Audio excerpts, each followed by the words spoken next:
Абылай тұсындағы батырлар тарихи айға қайдарына қош келдіңіз. 10 жылдай батырлардың рухын дәріптеп, батырлар тарихын, өзіміздің жерлес батырлардың тарихын зерттеудесіз. Ақ білектің күшімен, ақ найзаның ұшымен елді жерді қандар қалғанша қорған қазақ батырларымызды зерттеп жүрсіз. Осы батырлардың арасында солтүстік қазақстан облысының батырлары да бар. Біздің жерлес батырларымыздың өздерінің жүрек жұтқан қайсарлығымен, айбынды батырлықтардың арқасында осы жерімізді жауға таптаттырмай, елімізді аман сақтап қалғанын септігін тигізді. Осындай айбынды тарихи тұлғалардың есімі көпшілікке әйгілі болса да, олардың жасаған ерліктері жайлы көбі біле қоймайды. Осы мақсатта бүгінгі міне тарихи айдарын ұйымдастырып отырмыз.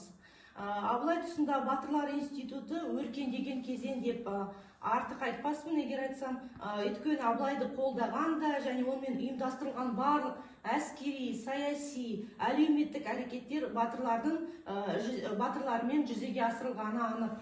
Осы тұста жерлес батырларымыздың бірі Сүйіндік батырдың 2017 жылы Жамбыл ауданында жерленген орны табылып, мазар орнатуға өзіңіз мұрындық болдыңыз. Қалай табылды, қандай зерттеулер жүргізілген жайлы айтсаңыз? Абылай тұсындағы батырлар енді айтсақ, біздің солтүстік өңірдің батырлары, біз осы 10 жылда 22 батыр таптық. 22 батырдың ішінде ең бірінші ашқан батырымыз мынау орталық ауылында, Жамбыл ауданында Сүйіндік Дәулетімбет-тегі деген батырды аштық. Ол Сүйіндік батырды кезінде міндетті түрде Абылай ханның жанында болған, көп шайқастарда қатынасқан, батыста, оңтүстікте, шығыста, әрбір жерлерде батырлық жолымен кетіп, о кездерде енді о кісі дене пішіні керемет үлкен адам болған екен. Оның үстіне о кісінің өзі батырлық нелері мінездері болған екен. Батырлық мінездері көбінесе айтып кету керек, Сүйіндік Дәулетімбет тегін 7-8 аталардан кездескен туыстарын тауып болдым. Солармен сөйлестім, әңгімелестім. Одан кейін Сүйіндік батырдың жатқан жерін іздедік. Солтүстік Қазақстан университетінде физика кафедрасында Сартин Сергей Александрович деген бір профессорымыз бар. Сосын Пришаков Анатолий Андреевич деген тарихшымыз бар. Тарих ғылымының кандидаты. Одан кейін біз Ресейден, Ленинградтан керемет бір жігіт Владимир Петрович Потапов деген кісіні тауып, жұлдызнама арқылы неден таптық жатқан жерін, зиратын. Сосын бір үлкен ақсақал Сәркен аға деген кісі бар. Болды кезде сол кісіні алып, біз бір жұма жүріп, әргі жерді таптық, жатқан жерін. Сосын белгілеп, тапқан жерінде бір жалғыз ғана қайын бар екен, сол жерін таптық. Тауып, археологиялық іздестірулер, енді сосын тағы басқа іздестірулер арқылы біздің ғалымдар тұжырымға келді, сол жерде жатқан жері. Оны дәлелдегеніміз мынау Шоқан Уәлиханов институтынан да мамандар келді. Солардың бәрі де қатынасты, жұлдызнамаларымызға дайын келді. Біздің солтүстік Қазақстан университетінің обсерваториясы арқылы, Ленинградтың обсерваториясы арқылы біз Сүйіндік батырды таптық. Содан кейін біз кірістік, әлгі батырдың жатқан ағайын туыстарын іздестіріп, анда-мында хаттар жазып, осы қалада, Петропавл қаласында, мынау неде Пресновка деген жер бар, сол ауданның орталығында үлкен конференция өтілді. Сол Сүйіндік батырға жақын жүрген ағайын туыстары жиналды.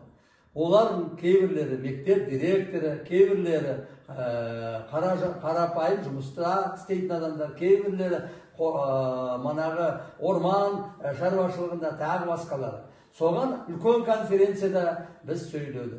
Апарған кісілеріміз де бәрі сөйледі. Соған байланысты біз мақала шығарды. Мақала, мынау Северный Казахстан деген газет бізге көп көмек жасады. Екінші мақаламызды шығарған Зәуре Жамалиева деген осында Литер газетінің журналисі көмектесті. Одан кейін біз әрі мынау Солтүстік Қазақстан университетінде конференция өткіздік. Студенттер алдында, Біз одан кейін мынау академия, ұлттық ұлан академиясында конференция өткіздік. Соның конференцияларында басқа жерлерге шықтық. Оған байланысты тағы мынау бізде журналдар бар. Бүркіт деген, Жаршысы деген, одан басқа бізде Қалқан деген газетіміз бар. Соған бәрінде мен баяндама жаздым. Баяндама шығарғанда біз көбінесе қазақша, тағы орысша да жазған дүниелеріміз бар. Северный Қазақстан деген газет көп көмек жасады бізге. Ол мынау өзі редактор Мор Иван Ивановичтің өзі мұрындық болып, осы қазақ батырына күшін салды. Бұны айтып кету керек, басқа да жігіттер сол отделдерінде көмектесті. Тағы айтып кететін нәрсе, бұл жерде біз ауданды, сол ауданда ол кезде Әбішев деген әкім болды, соны тарттық, ауылдың әкімін тарттық. Содан кейін бір тұжырымға келдік, басына белгі қойайық. Сол белгіні қойдық, сол жерге жалғыз ғана сол белгі тұр бүгін, басқа өзгерістер болған жоқ. Оған біздің ұлттық ұлан әскери академиямыздың курсанттары, оларды шығаруға болмайды. Осы жерден соған біздің сол кездегі біздің қолбасшымыз генерал-лейтенант Жақсылықов Руслан Фатихович рұқсат берді. Сол кездегі біздің осындағы бастығымыз генерал-майор Абжанов Бауыржан Садыркович рұқсат берді. Ол кездегі замполитіміз Емиров деген азамат бірге барды сол жерге. Курсанттарды алып, біз сол жерде барып, рәсми көп нәрселерді жасадық. Кәрчікелеріміз сол бар Сүйіндік Батыр туралы көп нәрселерді аштық. Соған байланысты айту керек, біз мынау Жамбыл ауданында батырлар көп болған. Одан кейін сол жерде Пресновка басында, манағы Зират басында молла шақырып бақшылады. Пресновка басында ас берілді. Соған мынау әкім, аудан әкімі, ауылдық әкімдер мұрындық болды. Ағайын туыстары болды. Соған материал өте көп бізде. Сол Сүйіндік Батырды 2019 жыл біз аштық. Содан бастап біз екінші батырымыз Мықтыбай Бегайдарұлы деген батырымыз болды. Ол 1720 жылы Баян деген жерде туады, жетім бала. Сол 14-15 жасында Абылай ханның көзіне түседі қызмет бабыменен. Ол малдарды жақсы көріп, жылқыларды соған күтуші болып Петропавлға келіп, осы жерде Петропавл Қызылжар басында соған көмектесіп жүргенде Абылай хан көзі түсіп, соны өзіне жақындатып алады.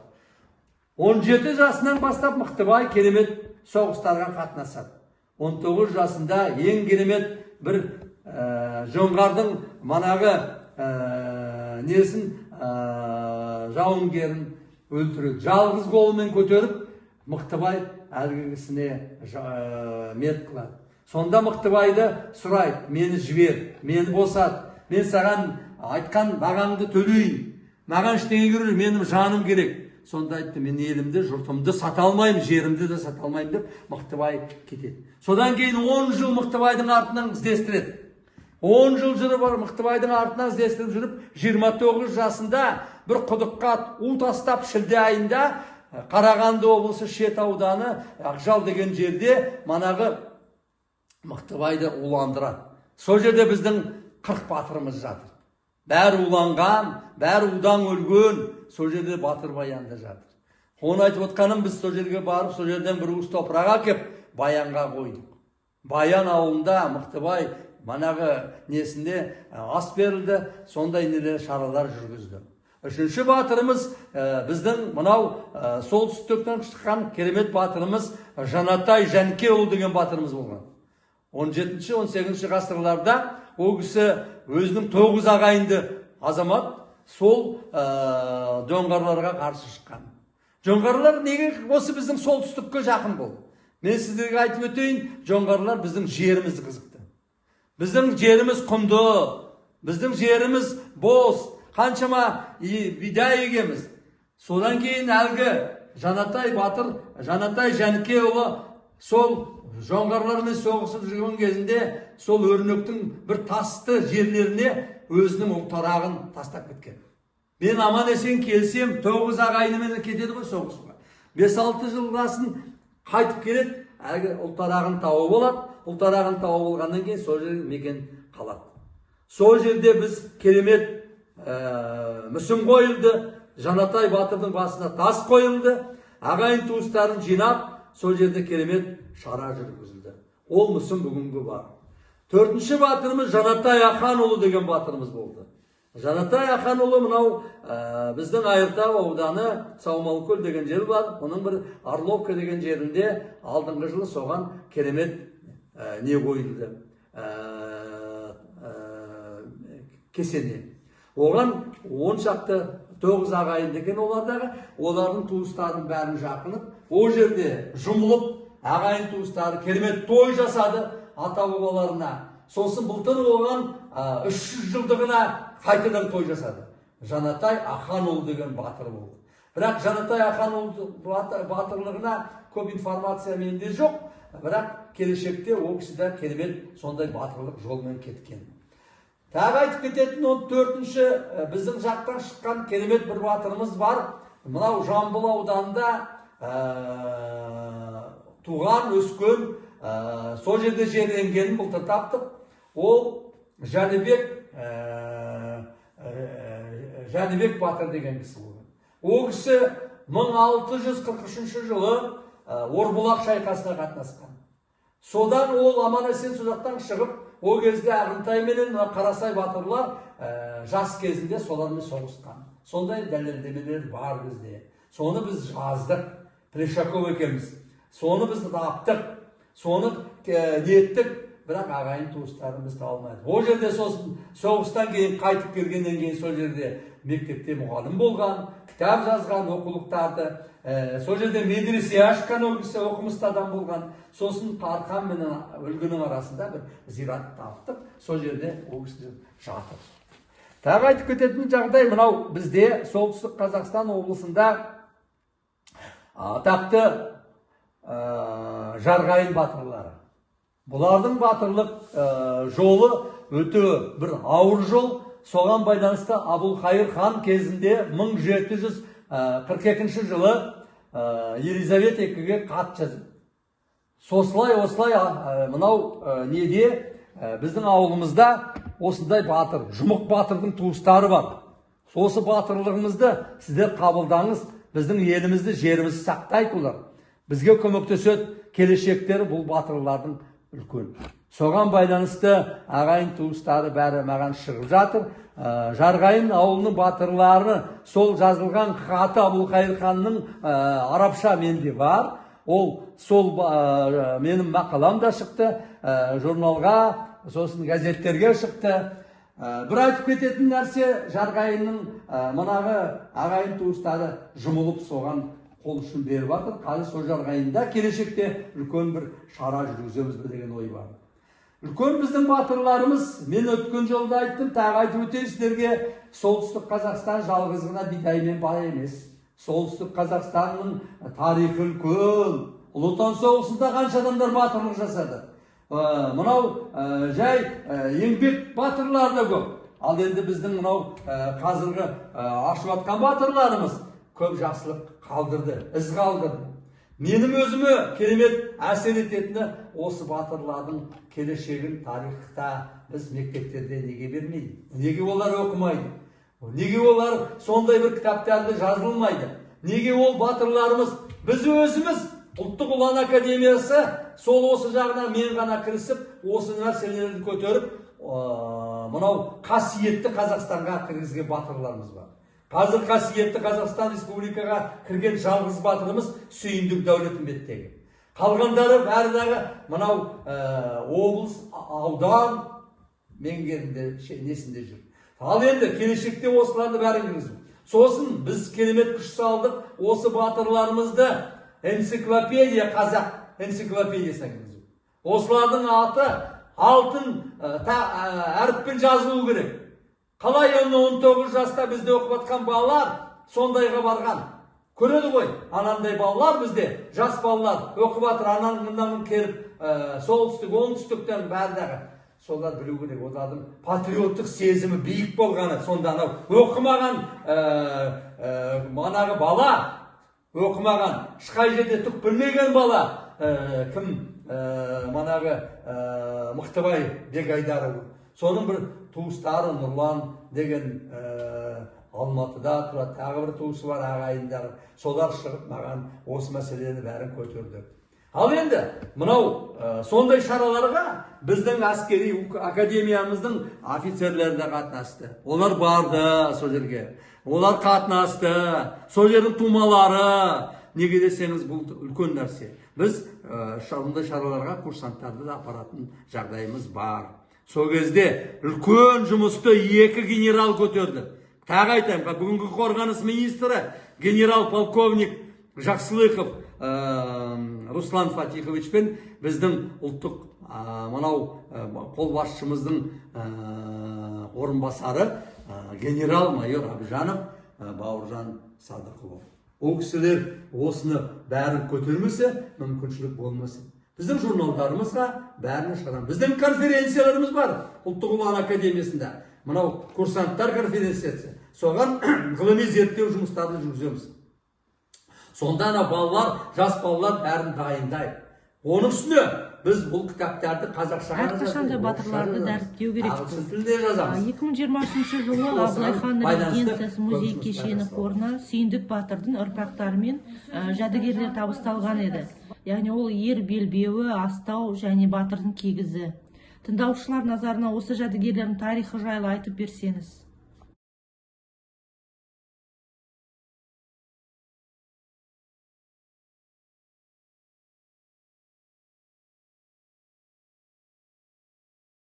Мынау Теміртайдың Қайырбекі деген кісіді, Теміртайдың баласы Қайырбек деген кісі, солардың өзі Қайырбек деген ақсақалды 100-ден асып қайтыс болды орталықта. Ол кісіні мен көрдім. Ол Қайырбек деген кісі осы Сүйіндік батырдың інілері. Сол мынау Сүйіндік батыр жарақаттанады батыста. Сол кезде манағы еліне хабарлайды, ол кезде телефон жоқ, ештеңе жоқ. Осында мен жарақаттанып келе жатырмын. Сосын Абылай ханға хабарлайды. Абылай хан онда Көкшетауда жатыр. Абылай ханға хабарлағаннан кейін Абылай хан айтады, Сүйіндікті жеткізіңдер еліне. Еліне әкеледі. Еліне әкелгеннен кейін ол еліне жақындағанда дүниеден өтіп кетеді. Еліне жетпейді. Еліне жақындағанда. Сонда Сүйіндікті батырды ораған киізі мініп тұр. Киізі содан кейін сол кезде байлық жоқ қой. О батырларда не қандай байлық? Соның белбеуі, мынау Теміртайдың Қайырбегінде қалған белбеуі. Мынау астауы, сол кісінің астауы. Тағы одан қалған ташкент. Мынау киізді ақсақал маған өзі айтты. Оның аузынан естіген нәрселері. Қайырбек, манағы Теміртайдың Қайырбегі. Ол ел бәрі жұрт біледі. Ол кісі айтатында, мынаған іштеңе отырмайды. Мынау 1000 жыл өзгермейді нәрсе. Қазір білесіздер, мол деген бір бәле шықты. Мынаған мол отырмайды. Сондай качественно істелген. Ол бірден. Екіден, Сүйіндік батырды қойғанда Абылай ханның өзі қояды. Қойғанда Сүйіндік батырдың ол кезде тас жоқ. Белгі қоя алмайды. Содан кейін сол жерде Сүйіндікке жазған өзінің өлеңін оқиды. Сол өлеңін мен тауып алдым. Бәйтерегім Сүйіндік, атыңнан сен түскенде қалың ел боп күйіндік. Бұл Абылай ханның жазған өлеңі. Соны мен тасқа басып, анау Сәркен аға екеуміз сол тасты қойып, ағайындары көрді, барып қатынасты. Осы сөздер Абылай ханның сөздері бар.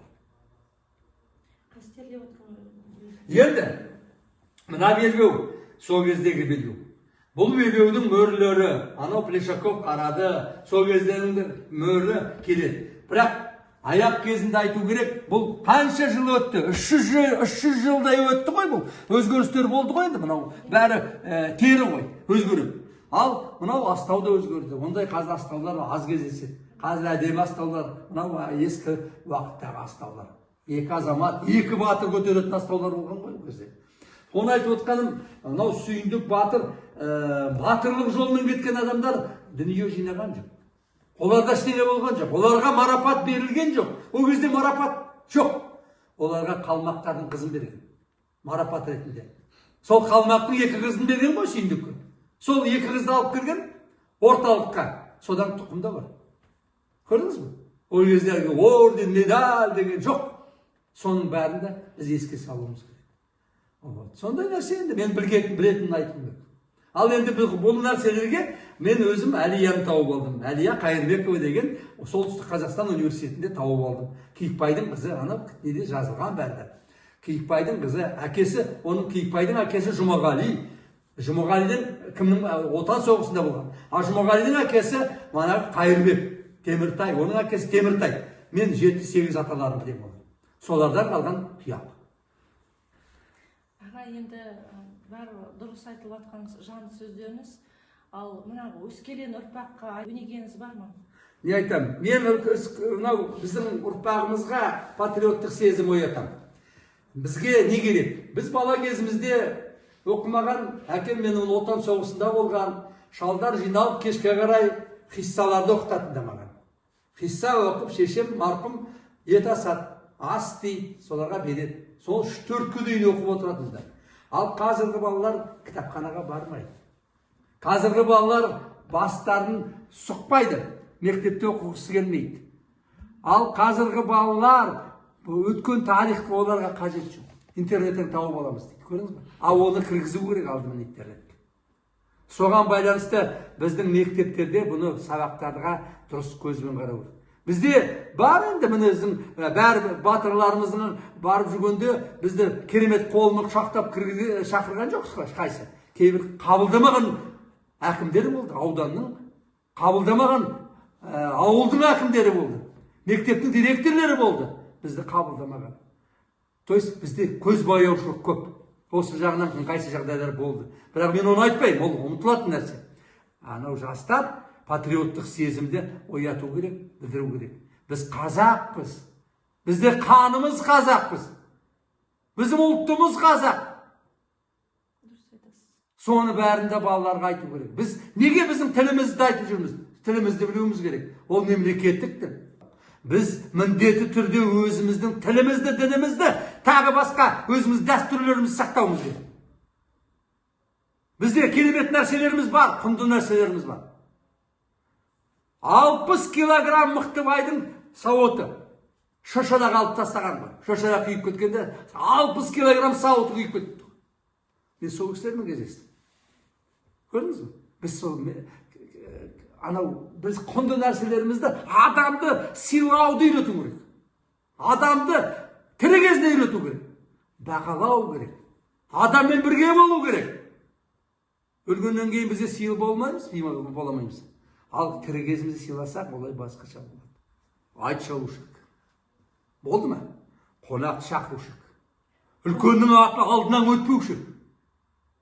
Ер адамның алдынан өтпеушік. Босағада тұрмаушық. Қайда ол бәрі? Қайда кетті ол? Вот эти ценности, которые мен жаңа айтқан нәрселер, құнды нәрселер, бізде қалды жоғалып. Жылына бір рет барып, зираттың басына басыңды түсіріп, ата-бабаңа Құран оқы. Одан соң не бар? Ана зиратты жөнде, келтір, ағаш сал. Сондай нәрселерді бізде тәрбиелеу. Ал енді былай айтсақ, қазіргі мына батырларымыздың тағы бір жақсылығы, біз академия, ұлттық ұлан академиясында келешек нелерді дайындап, бізде командный состав, замполиттер дайындаймыз, тағы басқа мамандар дайындап, 8 маман бар. Солардың дайындаған кезінде мынау ғылымға жақын жүрген балаларға батырлардың эмблемасын, значогын жасағымыз келеді.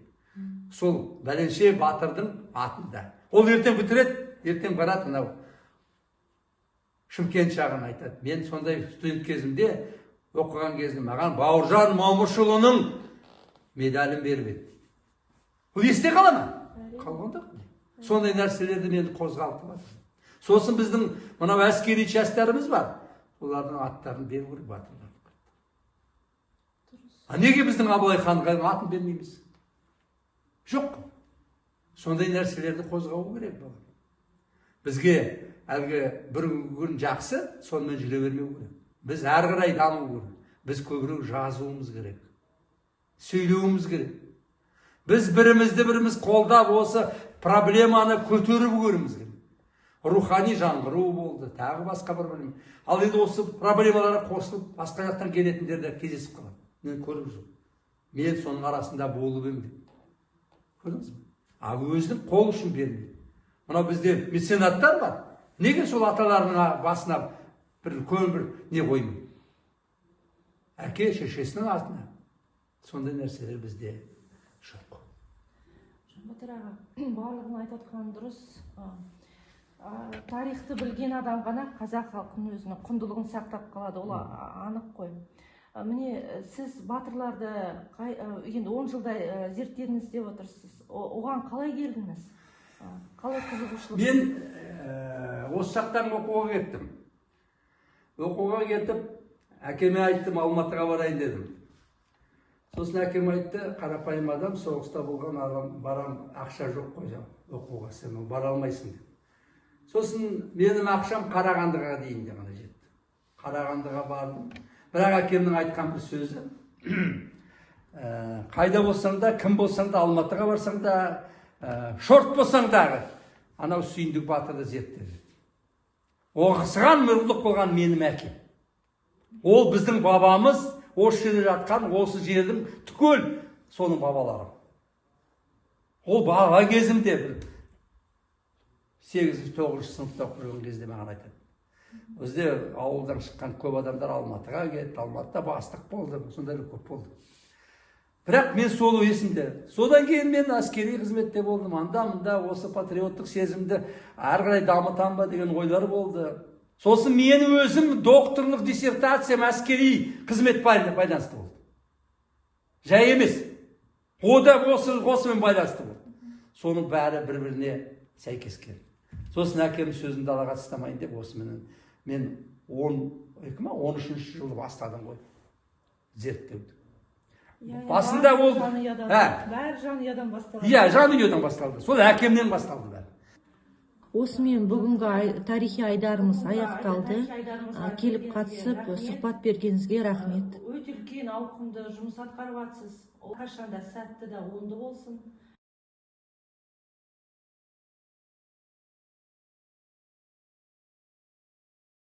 Рахмет сіздерге. Сізге рахмет. Жақсы.